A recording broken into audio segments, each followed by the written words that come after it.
il faut quand même comprendre quelque chose. Mais soyons d'accord d'abord que ces enfants qui sont laissés à eux-mêmes dans le feu ou dans le petit marché, faisons une petite parenthèse dans ce qui concerne les moyens.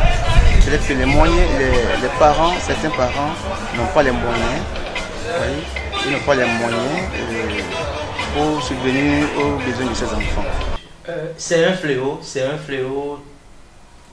malheureux et je crois que ça appelle à une prise de conscience au niveau des parents.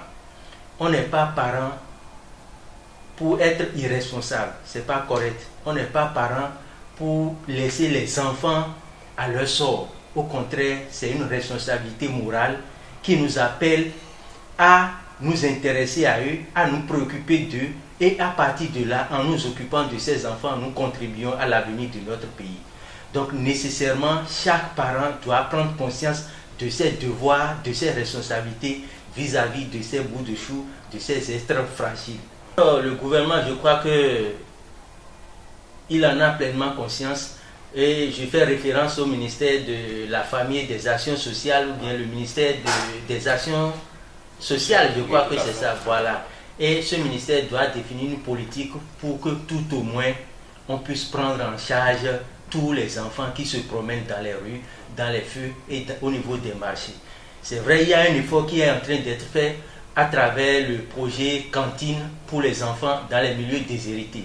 C'est une très bonne initiative qu'il faut nécessairement encourager et renforcer pour que ça passe, le nombre d'enfants pris en charge cette année puisse être augmenté les années à venir et pourquoi pas tous les enfants de façon systématique.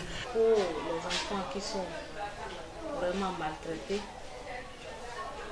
ce n'est pas une bonne chose. Enfants ayant des bagages sur la tête dans les marchés, dans les différents points de vue, on ne peut que lancer un appel à leurs différents parents et les parents. Et par rapport à la journée, on aurait souhaité que ces parents se prennent, comment dirais-je, en charge. Que ces parents essaient de faire un effort. Ce n'est qu'un sentiment de joie. La décision, elle est salutaire.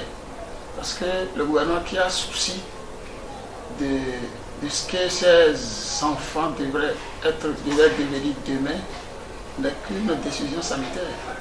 C'est inviter également les parents à jouer leur partition pour que ces enfants, parce qu'on a dit une nation de demain, c'est aujourd'hui.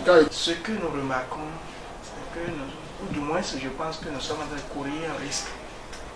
On ne fait que chanter ces droits des enfants, on ne leur fait pas comprendre en même temps qu'à côté de ces droits, il y a des devoirs. Et donc ces enfants, de façon très à l'aise, banalisent, mais ne reconnaissent même pas qu'ils ont quelque chose à faire en contrepartie. C'est ce que moi j'aurais souhaité que désormais, ces éditions, les éditions à venir puissent réparer.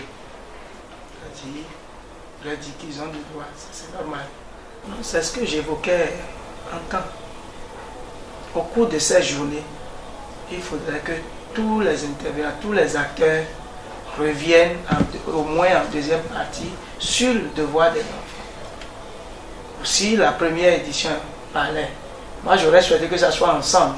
Mais si on ne pouvait pas, si une édition parlait des droits des enfants, il faudrait que l'édition qui suit soit consacrée aux devoirs des enfants. Pensez à ces milliers d'enfants qui passent leur journée dans les marchés. C'est un fléau que nous devons tous combattre.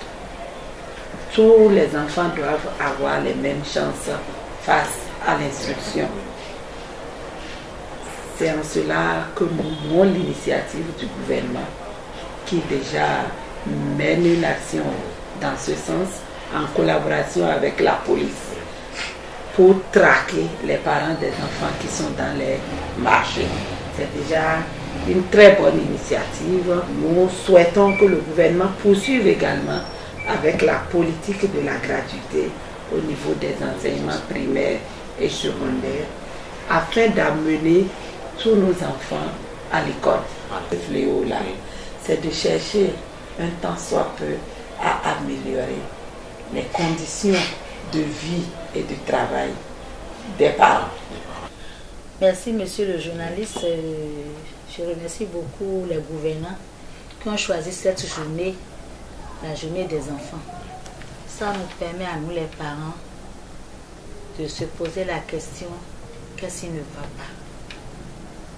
Qu'est-ce qui ne va pas? Pourquoi? Parce que ça ne suffit pas d'être parent. Qu'est-ce que je fais de bien? Qu'est-ce que je fais de mal? Aujourd'hui, on voit beaucoup des enfants qui aiment, même les personnes, les adultes. La faute provient des parents aujourd'hui qui ne s'assument pas. Aujourd'hui, c'est la course à l'argent. Je dois avoir l'argent pour le confort. La journée de l'enfant est bien faite, est bien